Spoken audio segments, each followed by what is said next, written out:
Hello, and welcome to our question of the week. This week's question relates to OASIS Submissions Scenarios. We believe it is primarily our long-standing higher acuity Medicaid clients driving the low ADL outcome stats. We would like to evaluate how to approach the OASIS in the best way possible with this client population. What algorithms are capturing those charts to even include in the outcome data, given some of them we believed we were answering in a way that would exclude them? Another consideration is medication management. We provide medication management primarily under the Veterans Administration and Medical Assistance waivers, but these payers require OASIS booklets.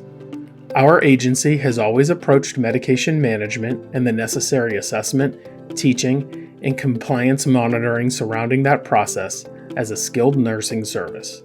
Should we be thinking about that differently, at least in regards to the OASIS submission? This week's question is answered by Jennifer Osburn, a clinical consultant here at HPS. The answer is as follows.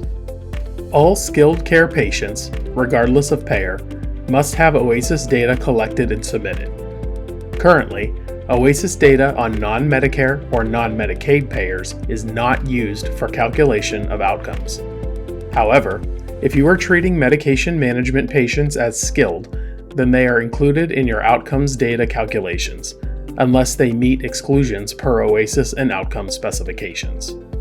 Skilled is defined by the Medicare Benefit Policy Manual for the purpose of the HHQRP and outcomes. This manual says the following about medication management. The pre-filling of syringes with insulin or other medication that is self-injected does not require the skills of a licensed nurse and therefore is not considered to be a skilled nursing service. If the patient needs someone only to pre-fill syringes and therefore needs no skilled nursing care on an intermittent basis, physical therapy, or speech-language pathology services, the patient, therefore, does not qualify for any Medicare coverage of home health care. Pre-filling of syringes for self-administration of insulin or other medications is considered to be assistance with medications that are ordinarily self-administered and is an appropriate home health aid service. However, where state law requires that a licensed nurse pre-fill syringes, a skilled nursing visit to pre-fill syringes is paid as a skilled nursing visit. If the patient otherwise needs skilled nursing care, physical therapy, or speech-language pathology services, but is not considered to be a skilled nursing service.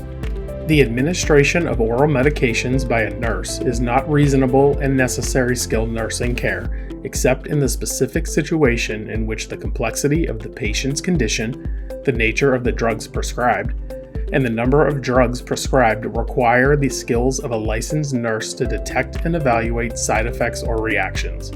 The medical record must document the specific circumstances that cause administration of an oral medication to require skilled observation and assessment. Filling medication dispensers boxes or pre-filling syringes is not a covered skill under the Medicare benefit.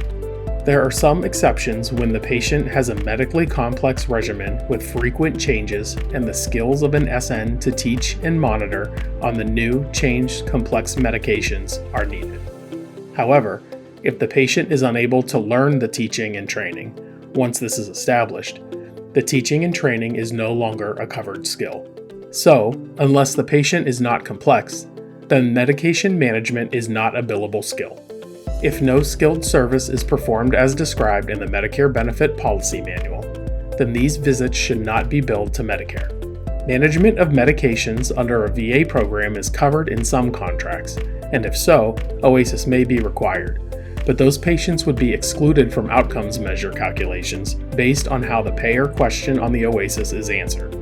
Be sure you are only marking the insurances that are paying for home health care, not all the payers the patient has to choose from.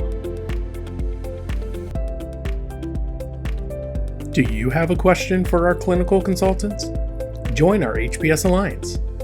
For more information, visit healthcareprovidersolutions.com/HPS Alliance. Remember to like, share, and subscribe to our videos so that you don't miss future questions of the week Monday Minutes with Melinda, and more.